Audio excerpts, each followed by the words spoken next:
इन दिनों जंगल में बहुत तेज बारिश हो रही थी। इसी बारिश के बीच चील अपने अंडों को निहार रही थी। अब मैं क्या करूं? अगर मैं ऐसी बारिश में कहीं बाहर गई तो कोई चोर मेरे अंडे चुरा ले जाएगा। अब तो मुझे थोड़ा और इंतजार करना होगा। लेकिन अगर बारिश ना रुकी तो? इसी चिंता में वो चील अपने अंडों के पास बैठी थी। फिर कुछ देर के बाद बारिश थोड़ी कम हो गई थी। बारिश थोड़ी कम हो गई है, अब मुझे भोजन लेने जाना चाहिए। फिर चील अपने अंडों को घोंसले में छोड़कर भोजन लेने जाती है। थोड़ी देर के बाद जब वो वापस आती है तब उसका अंडा गायब था। हे भगवान, ये कौन है जो मेरे अंडे चुरा कर ले गया है? किसकी इतनी हिम्मत जो मेरे अंडे चुरा कर भाग गया? मैं छोड़ूंगी नहीं उसको। वहीं टूनी चिड़िया और हरियाली तोती बारिश से बचने के लिए एक पेड़ के नीचे बैठी थी। हरियाली बहन, बारिश तो रुकने का ही नाम नहीं ले रही। अब तो भूख भी लग गई है, मगर इतनी तेज बारिश में बाहर निकलने का जोखिम नहीं ले सकते। हाँ हाँ चिड़िया बहन, मैं भी यही सोच रही थी। इतनी तेज बारिश में भोजन के साथ साथ हमें खुद को भी बचाना होगा। चील घबराते हुए टूनी चिड़िया के पास आती है। चिड़िया और तोती, किसी ने मेरा अंडा चुरा लिया है। किसने इतनी हिम्मत जो मेरे अंडों को पंख लगाए? चील दी, ये तो बहुत गंभीर मामला है। भला हमारे जंगल में किसकी इतनी हिम्मत जो आपके अंडे चुराए? हाँ चिड़िया बहन, हमें किसी भी कीमत पर इस चोर का पता लगाना होगा। तभी कबूतर भी वहां आ जाता है। चिड़िया, मेरा किसी ने अंडा चुरा लिया है। भला ऐसा कौन कर सकता है हमारे जंगल में? ये तो बहुत बुरा हुआ। लगता है हमारे जंगल में कोई बड़ा ही चोर आ गया है। हमें हर हाल में इस चोर का पता लगाना चाहिए। फिर टूनी चिड़िया और हरियाली तोती ने फैसला कर लिया कि अब वो चोर का पता लगाकर ही रहेंगी। अगले दिन चिड़िया और तोती चोर की तलाश में जंगल में घूम रही थी। वो दोनों कौवों के पास जाती है। वो दरवाजा खटखटाती है। कालू कौवा बाहर आता है। कालू भैया, जंगल में बहुत अजीब हो रहा है। सभी पक्षियों के अंडे चोरी हो रहे हैं। चिड़िया, तुम क्या कह रही हो? ये तो बहुत बुरा हुआ। भला हमारे जंगल में किसकी मजाल जो अंडे चुराए? कालू, तुम्हारी पत्नी कहाँ है? मेरी पत्नी तो अपनी माँ के घर दूसरे जंगल गई है। अच्छा, पहले तो वो कभी भी ना गई, आज क्यों जाना पड़ा उसे? जाओ जाओ तुम दोनों यहाँ से, मुझे बहुत नींद आ रही है। इतना कहकर कालू कौवा घर के अंदर चला जाता है और दरवाजा अंदर से बंद कर लेता है। चिड़िया बहन, मुझे तो इन पति पत्नी पर ही शक हो रहा है। लगता है ये दोनों ही अंडा चुरा रहे हैं। हाँ हाँ हरियाली बहन, ये इन्हीं का काम हो सकता है। इनके अलावा और कोई भी नहीं है जंगल में जो चोरी कर सकता हो। हरियाली, इन्हें पकड़ने के लिए हमें कोई ठोस सबूत इकट्ठा करना होगा। आज से हम कालू कौवे पर नजर रखेंगे। अब से वो दोनों कालू कौवे पर नजर रखने लगी थी। एक दिन कालू कौवा कहीं जा रहा था कि उसको एक घोंसले में एक अंडा और कुछ फल दिखाई देते हैं। अरे वाह, मेरी किस्मत तो देखो, इस घोंसले में कोई पक्षी भी नहीं है और अंडा भी है और फल भी। ऐसा सोचकर कालू कौवा उस घोंसले के पास जाता है। एक पेड़ के पीछे चिड़िया और हरियाली तोती बैठकर ये सब देख रही थी। देखा चिड़िया, मैंने कहा था ना कि ये दोनों ही चोर हैं। फिर वो दोनों कालू कौवे के पास आ जाती हैं। तो तुम ही हो चोर जो आजकल पक्षियों के अंडे चुरा रहा है। हम तुम्हें नहीं छोड़ेंगे। चलो चिड़िया, हम इसे अब चील के हवाले कर देते हैं। चील? चिड़िया, मुझे माफ कर दो, लेकिन मैंने चील के अंडे नहीं चुराए, ना ही किसी पक्षी के। मैं तो यहाँ भोजन ढूंढने आया था, अंडे चुराने नहीं। अब तो तुम ऐसा ही कहोगे। चोर भी भला मानता है कि उसने चोरी की है। चलो चिड़िया, इसे चील के पास लेकर चलते हैं। फिर चिड़िया और हरियाली तोती कौवे को चील के पास लेकर जाती है। दूसरे जंगल से गोरी कौवी अपने जंगल की तरफ आ रही थी। वो थक जाती है और एक पेड़ के पास बैठ जाती है। तभी उसकी नजर मिट्ठू तोते पर पड़ जाती है जो उस जंगल में आया हुआ था। अरे, ये मिट्ठू तोता यहाँ क्या कर रहा है? जो यहाँ इस जंगल में आया हुआ है, इसका क्या काम है? फिर गोरी कौवी मिट्ठू तोता का पीछा करती है। मिट्ठू तोता एक गुफा के अंदर चला जाता है। ये मिट्ठू तोता यहाँ क्या कर रहा है? इस गुफा में तो बाज रहते हैं। मुझे अभी जाकर अपने जंगल वाले पक्षियों को बताना होगा। फिर गोरी कौवी वहां से उड़ती है। चील दी, यही है वो चोर जो पक्षियों के अंडे चुरा रहा है। अच्छा, तो ये है। कालू कौवे, तेरी इतनी हिम्मत जो तूने मेरे अंडे को पंख लगाया। आज मैं तुम्हें नहीं छोड़ूंगी। चील कालू कौवे को मारने ही वाली थी कि पीछे से गोरी कौवी आ जाती है। रुको रुको, मेरे कालू को क्यों मार रही हो? गोरी बहन, आपके पति ने चील के अंडे चुराए हैं और कबूतर के भी। जंगल के सभी पक्षियों के अंडे चुरा रहा है ये। नहीं नहीं, ऐसा नहीं हो सकता। मेरे कालू जी ने किसी के भी अंडे नहीं चुराए। मुझे तो लगता है चोर कोई और है। गोरी, कौन हो सकता है चोर? मिठू तोता। मिठू तोता ही चोर है। गोरी, ये तुम क्या कह रही हो? मिठू ऐसा नहीं है। चिड़िया, मैंने आज उसे अपने माँ वाले जंगल में देखा है, एक पोटली के साथ। वो बाज की गुफा में जा रहा था। उसका वहाँ क्या काम है? गोरी बहन, क्या आप सच कह रही हैं? हाँ चिड़िया, मैं सच कह रही हूँ। मैं झूठ क्यों बोलूंगी? मुझे कालू की कसम। हमें एक बार मिठू से बात कर लेनी चाहिए। फिर शाम को जब मिठू तोता वापिस आता है तो सभी पक्षी उसका इंतजार कर रहे थे। मिठू भैया, आप कहाँ गए थे? मैं तो यहीं गया था। मिठू भैया, आप झूठ मत बोलिए, आप सच सच बताइए, आप कहाँ गए थे? हाँ मिठू बोल, तू मेरी माँ वाले जंगल में क्या करने गया था? मैंने सब देख लिया है। ये सुनकर मिठू तोता रोने लग जाता है। मुझे माफ कर दो दोस्तों, मुझे माफ कर दो। मैंने ही सबके अंडे चुराए हैं। मेरे पास कोई दूसरा रास्ता नहीं था। मिठू भाई, हमें बताइए, आपने ऐसा क्यों किया? चिड़िया, मेरा बेटा जिद कर रहा था कि उसे मीठा फल खाना है, जो पहाड़ों पर ही मिलता है। मैं उसे मीठा फल खिलाने पहाड़ियों पर लेकर गया। वहां पर हमें एक बाज ने घेर लिया और मेरे बेटे को कैद कर लिया और मुझसे कहा कि अगर मैं पक्षियों के अंडे लाकर दूंगा तो वो मेरे बेटे को कुछ नहीं करेगा। मुझे माफ कर दो दोस्तों, मैंने ये सब अपने बेटे की खातिर किया। मिठू भैया, आप चिंता ना करें, हम कुछ न कुछ जरूर करेंगे और आपके बेटे को वापस लेकर आएंगे। उन बाजों की इतनी हिम्मत जो हमारे जंगल तक आ गई। चील दी, हमें अब सूझबूझ से काम लेना होगा और कोई ठोस योजना बनानी होगी। फिर वो सब मिलकर एक योजना बनाते हैं और अगले दिन मिठू तोता बाज के पास जाता है। बाज, आज रात आप हमारे जंगल के पास वाली गुफा में आ जाना। वहां पर मैंने बहुत सारे अंडे जमा किए हैं। मैं उन सारे अंडों को उठा नहीं सकता था। ठीक है मिठू तोते, मैं पहुंच जाऊंगी। फिर रात को जैसे ही बाज गुफा के अंदर जाती है तो वहां पर कुछ नहीं था और वो सब पक्षी मिलकर एक बड़ा सा पत्थर गुफा के बाहर लगा देते हैं, जिससे वो बाज गुफा के अंदर ही मर जाती है। इस तरह से वो सब उस बाज से छुटकारा पाते हैं। दोस्तों, वीडियो को लाइक, चैनल को सब्सक्राइब और अपने दोस्तों के साथ शेयर जरूर करना। रामपुर के जंगल में लूसी कबूतरी अपने पति रॉकी कबूतर के साथ रहती थी। शादी के कई साल बीत जाने के बाद अब लूसी कबूतरी ने एक अंडा दिया था। जी, आज मैं बहुत खुश हूँ। आज मेरे मन की मुराद पूरी हो गई। आज ऊपर वाले ने मुझे भी अंडा दे ही दिया। हाँ लूसी, अब हमारे घोंसले में भी रौनक लग जाएगी। फिर कबूतर पूरे जंगल में मिठाई बांटता है। वो टूनी चिड़िया के पास जाता है। कबूतर भैया, ये मिठाई किस खुशी में? चिड़िया, लूसी ने आज स्वस्थ और प्यारा सा अंडा दिया है, इसीलिए आज हम बहुत खुश हैं। कबूतर भैया, बहुत बहुत बधाई हो आपको। फिर कबूतर गोरी कवि के पास जाता है और उसे भी मिठाई देता है। कबूतर, आज बड़े खुश हो, क्या बात है? आज मेरे घोंसले में एक अंडा आया है, इसी खुशी में मैं सबको मिठाई बांट रहा हूँ। आज मेरे लिए खुशी का दिन है। फिर क्या दोस्त और क्या दुश्मन। ऐसा कहकर रॉकी कबूतर वहां से चला जाता है। गंदी आंखों वाला मुझे दुश्मन समझता है। गोरी कवि ऐसे खुद से बड़बड़ाती है। रात भी हो जाती है। कबूतर एक और अंडा एक घोंसले में रख देता है। ऐसा करने पर लूसी कबूतरी अपने पति से पूछती है, जी, आपने ऐसा क्यों किया? आप ये घोंसला क्यों लगा रहे हो? लूसी, हमारे जंगल में हमारे सब दोस्त नहीं है, कुछ दुश्मन भी हैं। मैं नहीं चाहता कि कोई रात को हमारे अंडे को नुकसान पहुंचाए। फिर वो दोनों सो जाते हैं। ऐसे ही कुछ दिन गुजर जाते हैं। हर रोज कबूतर ऐसा ही करता। एक दिन गोरी कव्वी की माँ गोरी कव्वी से मिलने आती है। माँ, ये क्या? आपने इतना बड़ा चश्मा क्यों लगाया है? गोरी बेटी, मेरी नजर बहुत कमजोर हो गई है। चश्मे के बगैर अब मुझे कुछ भी दिखाई नहीं देता। माँ, इतना कुछ हो गया और आपने मुझे कुछ नहीं बताया। गोरी बेटी, इसीलिए तो मैं तुम्हारे पास आई हूँ। मुझे वैद्य जी ने बताया है कि पक्षियों में सबसे तेज नजर कबूतर की होती है। अगर मैं कबूतर का अंडा पी लूं तो मेरी नजर ठीक हो जाएगी। क्या माँ, कबूतर का अंडा पीने से आपकी आंखें ठीक हो जाएंगी?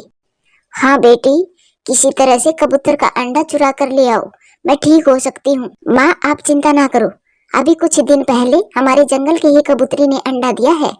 मैं आज रात ही वो अंडा चुरा लाऊंगी। रात भी हो जाती है। हर रोज की तरह कबूतर आज भी अपना अंडा बदल देता है। पति जी, आप ऐसे ही डरते हैं। भला कौन है हमारा दुश्मन जो हमारे इस अंडे को नुकसान पहुंचाएगा? लूसी, मुझे तो डर लगता है कि मेरे अंडे को कुछ हो गया तो मैं जी नहीं पाऊंगा। कालू कौवा भी आ गया था। गोरी कौवी कालू कौवे को सारी बात बताती है। अगर कबूतर का अंडा पीने से सासू माँ की आंखें ठीक हो जाएंगी तो चलो गोरी, कबूतर का अंडा चुरा कर ले आते हैं। फिर रात को ही गोरी कौवी और उसका पति कालू कौवा अपने घोंसले से निकलते हैं। वो कबूतर के घोंसले से थोड़ी दूर छुपकर बैठ जाते हैं। कालू वो रहा, वो देखो कबूतर का अंडा। अपना अंडा खाली घोंसले में रखकर देखो कैसे मजे से सो रहे हैं दोनों। फिर कालू कौवा मौका पाकर वो अंडा चुराकर वहां से भाग जाता है। गोरी कौवी की माँ तो अभी तक जाग रही थी। वो अंडे का इंतजार कर रही थी। फिर वो दोनों अंडा लेकर आ जाते हैं। माँ देखो, आपकी बेटी आपके लिए कबूतर का अंडा ले आई है। हाँ हाँ बेटी, तू तो बहुत अच्छी है। ऐसा कहकर गोरी की माँ अंडा तोड़कर पी लेती है।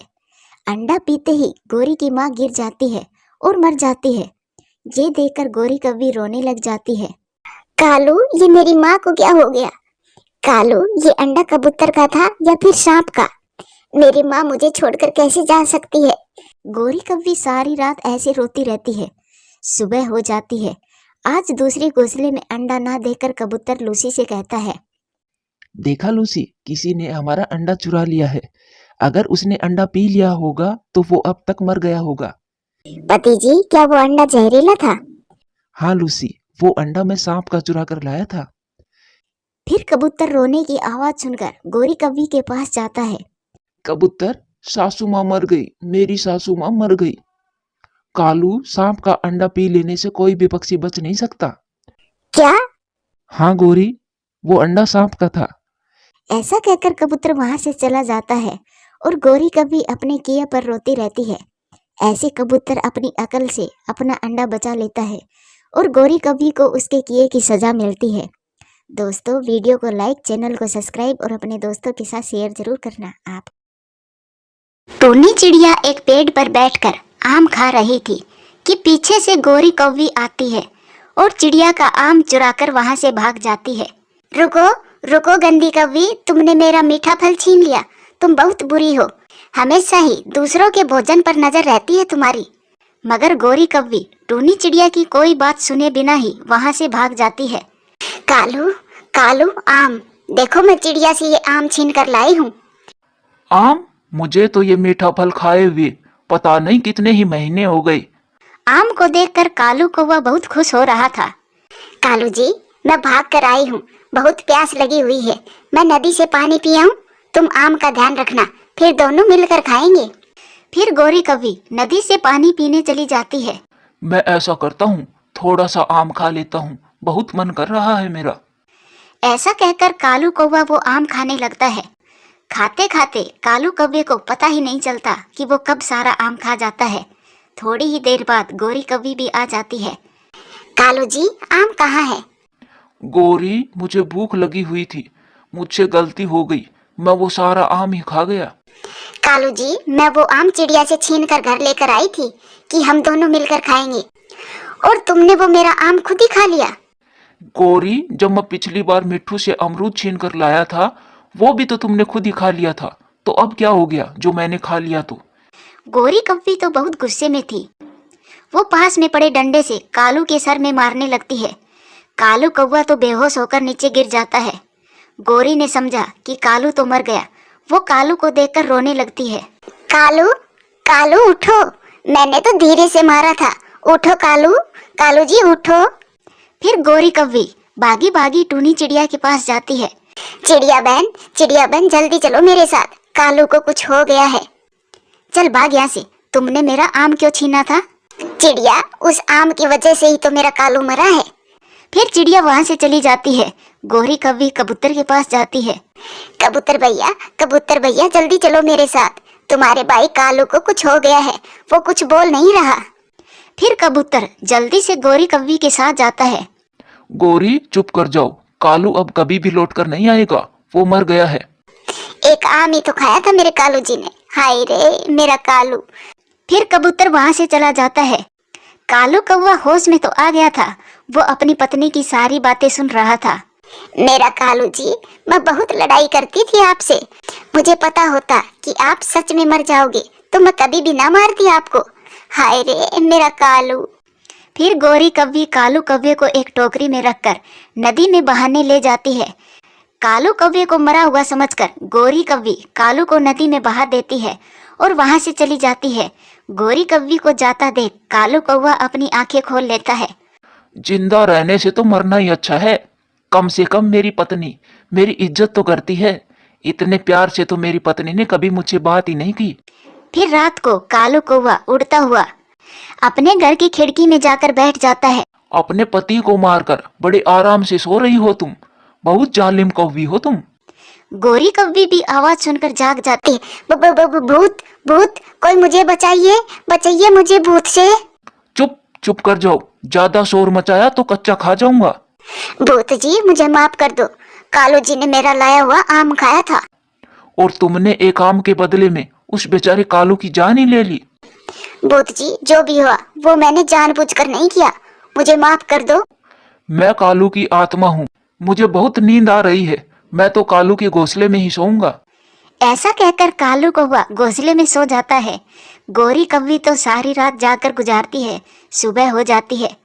अब तुम मेरी तरफ घूर घूर कर क्या देख रही हो? अपने पति को तो मार दिया, क्या अब उसकी आत्मा को भी मार दोगी?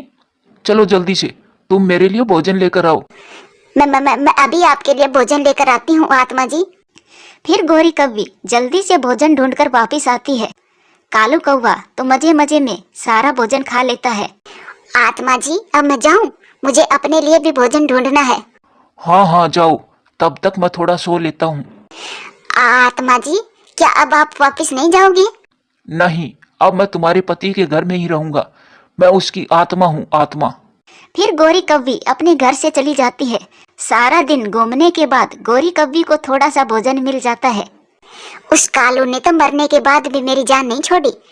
जब जिंदा था कम से कम मुझे डरता तो था, अब तो वो मरकर मुझे ही डरा रहा है। फिर गोरी कव्वी अपने घर जाती है और अपने घर के बाहर बैठकर कालू कौवे की बातें सुनती है। अब आएगा मजा। मैं हर रोज गोरी से अच्छा अच्छा भोजन मंगवा कर खाया करूंगा। अब मैं कालू की आत्मा बनकर रहूंगा और गोरी मेरी नौकरानी बनकर रहेगी। गोरी कव्वी सब सुन लेती है। तो इसका मतलब ये है, ये कालू की आत्मा नहीं बल्कि ये कालू ही है। फिर गोरी कव्वी डंडा लेकर कालू के पीछे उड़ती है। कालू आगे आगे और गोरी कव्वी पीछे पीछे। मैंने सब सुन लिया है, अब मैं तुम्हें नहीं छोड़ूंगी। नहीं नहीं गोरी, मैं फिर ऐसा नहीं करूंगा। फिर गोरी कव्वी कालू की खूब पिटाई करती है और कालू कव्वे को उसके किए की सजा मिलती है। प्यारे दोस्तों, वीडियो अच्छी लगे तो लाइक करें, शेयर करें, कमेंट्स करें और हाँ, चैनल को सब्सक्राइब करें। चिड़िया का बेटा कुकू और गोरी का बेटा जग्गू दोनों खेल रहे थे। दोनों को एक आम मिल जाता है। कुकू मैं आखिरी बार बोल रहा हूँ, ये आम मुझे खाने दो। नहीं जग्गू, मैं अपना आम तुम्हें क्यों दूं? ये आम मेरे को मिला था तो ये आम मैं ही खाऊंगा। हाँ, अगर तुम्हें भी आम खाना है तो आधा आम खा लो। नहीं नहीं, मुझे तो पूरा ही आम चाहिए। तुम देते हो या फिर मैं अपनी मम्मा को बुला कर लाऊं? नहीं दूंगा, नहीं दूंगा। अगर तुम्हें आधा आम खाना है तो खाओ, पूरा आम मैं नहीं दूंगा। ये बोलकर वो कुक्कू अपना आम खाने लगता है। कुक्कू को आम खाता देख जग्गू तो गुस्से में लाल पीला हो जाता है और भागा भागा अपनी मम्मा के पास जाता है। मम्मा मम्मा चलो चलो, वो कुक्कू मेरा पूरा आम खा गया, मुझे मेरा आम चाहिए। जग्गू बेटा, पहले ये बताओ, आम को पहले किसने देखा था, तुमने या फिर चिड़िया के बेटे ने? नहीं पापा, देखा तो उस कुक्कू ने ही था, लेकिन मैं भी तो वहीं खड़ा था, उसने मुझे आम नहीं दिया। कालू जी आप तो पागल हो गए हो। उस छोटी चिड़िया के बेटे की इतनी हिम्मत कि मेरे बेटे को आम ना खिलाई। चल जग्गू, मैं चलती हूँ तुम्हारे साथ, फिर कुक्कू की अच्छे से खबर लेती हूँ। ऐसा बोलकर गोरी कव्वी जग्गू के साथ चली जाती है। कुक्कू अभी भी आम खा रहा था, तभी गोरी कव्वी मारकर वो आम उससे छीन लेती है। क्यों रे चिड़िया के बेटे, मेरे बेटे को रुलाकर तू मजे से आम खाएगा? गोरी आंटी आप मुझे ना मारे, पहले पूरी बात तो सुन ले। आम को मैंने खोजा था और जग्गू तो मुझसे ये आम छीन कर खाना चाहता था। अब आप इसे मारे तभी ये सुधरेगा। मम्मा मम्मा ये झूठ बोल रहा था। फिर गोरी कव्वी एक और थप्पड़ मार देती है कुक्कू को। आगे से ध्यान रखना, जब जग्गू कहे तो अपनी चीज चुपचाप दे देना। अगर आज के बाद मेरे बेटे को रुलाया तो बहुत मारूंगी तुझे। फिर गोरी कव्वी कुक्कू को मारकर धमकाकर वहां से चली जाती है। कुक्कू बेचारा बहुत रो रहा था। वो अपने घर जाकर भी दर्द से रो रहा था क्योंकि उसके कान में दर्द हो रहा था। फिर चिड़िया उसको उल्लू बैजी के पास लेकर जाती है। उल्लू बैजी उसका चेकअप करता है। चिड़िया, इसके कान की नसें सूजी हुई है। आपने कुक्कू को इतनी जोर से थप्पड़ क्यों मारा? नहीं नहीं बैजी, मैंने कुक्कू को थप्पड़ नहीं मारा, और अगर मारती भी हूँ तो ऐसे कभी भी नहीं मारती कि इसकी नसें ही सूज जाएं। अंकल अंकल, मम्मा ने मुझे नहीं मारा, गोरी आंटी ने मुझे मारा है। गोरी आंटी ने मुझे कान पर मारा, वो भी इसलिए मैंने जग्गू को अपना आम नहीं दिया। वो मेरा पूरा आम खाना चाहता था। पता नहीं ये गोरी किस मिट्टी की बनी हुई है, जरा जरा सी बात पर बच्चों को मारने लगती है। मैं अभी जाती हूँ गोरी के घर और उससे पूछूंगी क्यों मारा मेरे बेटे को। रहने दो चिड़िया, वो गोरी कभी तो ऐसी ही है। अगर तुम उसे कहने भी जाओगी तो वो उल्टा तुमसे ही लड़ जाएगी। मैं आपको ये दवाई दे रहा हूँ, दिन में 3 बार कान में डाल देना, दर्द ठीक हो जाएगा। चिड़िया उल्लू की बात मान लेती है और अपने कुक्कू को साथ लेकर अपने घर आ जाती है। मगर गोरी कव्वी को तो बच्चों को मारने में जरा भी शर्म नहीं आती थी। वो अपने बेटे को समझाने के बजाय दूसरों के बच्चों को ही मारा करती थी। एक दिन कबूतर का बेटा चिंटू और जग्गू खेल रहे थे, तभी उन दोनों में झगड़ा हो जाता है। गोरी कव्वी भी वहां आ जाती है। जग्गू कौवा अपनी मम्मा से झूठ बोलता है। मम्मा मम्मा, इस चिंटू ने मुझे मारा, आप आ गई, मुझे बचाओ, ये मुझे मारना चाहता है। क्यों रे शैतान बच्चे, मेरे बेटे को पीटते हो? मैं अभी मजा चखाती हूँ तुझे। फिर गोरी कव्वी कबूतर के बेटे को पीट देती है। कबूतर का बेटा भागकर अपनी मम्मा के पास चला जाता है। क्या हुआ चिंटू बेटा, आप रो क्यों रही हो? मम्मा मुझे पीटा, मुझे गोरी आंटी ने बहुत मारा। फिर लूसी कबूतरी भागी भागी गोरी कव्वी के घर जाती है। गोरी, अरे वो गोरी, दरवाजा खोलो, मेरे बच्चे को मारकर तुम घर में नहीं छुप सकती। क्या है लूसी, मेरे घर का दरवाजा ही तोड़ेगी क्या? गोरी, तुझे बिल्कुल भी शर्म नहीं आई? आज मेरे बेटे को इतना मारा, कभी अपने बेटे को भी ऐसे मार लिया कर। वो ही है सबसे शैतान बच्चा। लूसी, पहले तेरा बेटा मेरे जग्गू को पीट रहा था, क्या मैं मेरे बेटे को नहीं छुड़वाती, पीटने देती तेरे बेटे से? हाँ तो बच्चों बच्चों की लड़ाई थी, उन्हें ही मारने देती, लेकिन आपने ही मेरे बेटे को बुरी तरह पीटा है। ऐसे ही बेचारी चिड़िया के बेटे कुक्कू को मारा। बेचारी कुक्कू को 3 दिन तक कान में दर्द रहा है। चिड़िया का नाम सुनकर गोरी कव्वी को बहुत गुस्सा आता है और वो लूसी से कहती है, अच्छा तो मैं अब समझी, चिड़िया की वकील बनकर आई है तू। गोरी, इसमें चिड़िया की क्या बात है? सच बात तो ये है, पूरे जंगल के बच्चे तुमसे परेशान है, डायनो की तरह मारती हो तुम बच्चों को, डायनो की तरह। लूसी की बातें सुनकर गोरी कव्वी को बहुत गुस्सा आता है और वो लूसी को मारने लगती है। दोनों में खूब लड़ाई होती है। गोरी कव्वी लूसी कबूतरी को बहुत मारती है। गोरी, तुम अच्छा नहीं कर रही, तुम्हें तुम्हारे बुरे कर्मों का फल जरूर मिलेगा, देख लेना एक दिन। ऐसे रोते हुए लूसी वहां से चली जाती है। गोरी कव्वी तो हंस रही थी। जा गंदी शक्ल वाली, वरना मार मार कर तेरी चटनी बना दूंगी। लूसी कबूतरी जा रही थी कि रास्ते में उसे टूनी चिड़िया मिल जाती है। क्या हुआ लूसी बहन, आप रो क्यों रही हो? चिड़िया बहन, वो गोरी है, किसी की नहीं सुनती। पहले मेरे बेटे को मारा और अब मुझे। मैं अपने पति बंटी को लेकर आती हूँ। लूसी बहन चुप हो जाओ, वो गोरी तो ऐसी ही है, उससे आप जीत नहीं सकती, आप सब्र करें। गोरी कव्वी को उसके बुरे कर्मों की सजा एक दिन जरूर मिलेगी, अब आप चुप हो जाइए।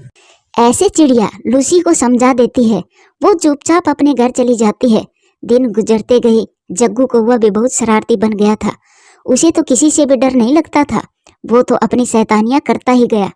आज कहाँ चले गए सब के सब, कोई भी नहीं है, मैं अकेला किसके साथ खेलूंगा? जग्गू ऐसे नदी पर बैठा सबका इंतजार कर रहा था। तभी उसको शैतानी सूझती है। पेड़ की खोखर में सांप के अंडे रखे हुए थे, वो उनसे ही खेलने लगता है। अरे वाह, ये तो सांप के अंडे होंगे, अभी तो सांप भी नहीं है, मैं आज इन्हीं अंडों से खेलता हूँ। ये बोलकर जग्गू एक अंडा उठाकर नदी में फेंक देता है। अरे ये अंडा तो यहीं रुक गया, अभी रुको, मैं दूसरा अंडा लेकर आता हूँ, वो इससे भी आगे जाएगा। फिर जग्गू कौवा बारी बारी से वो अंडे नदी में फेंकता गया और खुश होता रहा। वो आखिरी के अंडे को निहार ही रहा था कि तभी वहां पर सांप भी आ जाता है और अपने अंडों को नदी में बहता देख वो बहुत गुस्सा हो जाता है। वो तो गुस्से में जग्गू को ढस लेता है। गोरी, आज जग्गू कहाँ है? वो अभी तक नहीं आया है। तुम उसे शिक्षा नहीं देती, शाम से पहले पहले घर आ जाना चाहिए। कालू जी, वो हर दिन ऐसे ही आता है, आप दाना खाएं, तब तक जग्गू आ जाएगा। फिर कालू कौवा दाना भी खा लेता है, मगर जग्गू अभी तक नहीं आया। फिर वो दोनों चिड़िया के पास जाते हैं। कालू और गोरी जग्गू को एक बार नदी पर जाकर ढूंढ लो। ज्यादातर बच्चे नदी पर ही खेलते हैं, क्या पता वो वहीं हो। फिर वो दोनों पति पत्नी नदी पर चले जाते हैं। जग्गू कौवा तो वहां मरा पड़ा था। जग्गू, जग्गू बेटा आंखें खोलो, क्या हो गया तुम्हें? हम तुम्हें उल्लू बैद जी के पास लेकर चलते हैं। जग्गू मेरे बेटे आंखें खोलो। गोरी, हमारा जग्गू बेटा अब मर गया है। वो हमें अकेला छोड़कर चला गया है। ये देखो, इसे सांप ने डसा है। नहीं नहीं, मेरा बेटा मुझे छोड़कर नहीं जा सकता। सत्यानाश हो उस सांप का जिसने मेरे जग्गू को डसा है। वो दोनों पति पत्नी अपने बेटे को खोकर बहुत रो रहे थे। अब उनको समझ आ गया था कि अपने बच्चों की गलतियों को छुपाना नहीं चाहिए, बल्कि उसे प्यार से समझाकर अच्छी शिक्षा भी देनी चाहिए। प्यारे दोस्तों, वीडियो अच्छी लगे तो लाइक करें, शेयर करें, कमेंट्स करें और हाँ, चैनल को सब्सक्राइब करें।